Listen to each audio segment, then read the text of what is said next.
आता या मंत्रिमंडळाच्या बैठकीमध्ये नेमकी चर्चा कोणत्या मुद्द्यांवरती झाली, काय निर्णय घेण्यात आले, तर त्याकडे आपण वळूयात।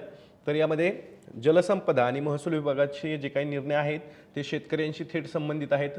त्या संदर्भात या मंत्रिमंडळाच्या बैठकीत निर्णय घेण्यात आलेले आहेत। यामध्ये मंत्रिमंडळाच्या बैठकीत यवतमाळ जिल्ह्यातील बेंबळा नदीच्या प्रकल्पासाठी सुद्धा मान्यता देण्यात आलेली आहे। त्यासाठीचा निधी हा उपलब्ध करून देण्यास सुद्धा मान्यता आजच्या मंत्रिमंडळ बैठकीत देण्यात आलेली आहे। त्यासोबतच राज्यातील रोजगार देण्यासाठी तरुणांना एक स्वतंत्र कंपनी किंवा संस्था स्थापन करण्यासाठी सुद्धा मंत्रिमंडळ बैठकीत मान्यता देण्यात आलेली आहे। त्यामुळे रोजगार निर्मिती होईल अशा प्रकारचा दावाही राज्य सरकारकडून करण्यात येतोय। त्यानंतर शेतीमालाच्या निर्यातीसाठी एक मल्टी मॉडेल हब आणि एक टर्मिनल मार्केटची उभारणी करण्याचा निर्णय सुद्धा आजच्या मंत्रिमंडळ बैठकीत घेण्यात आलेला आहे।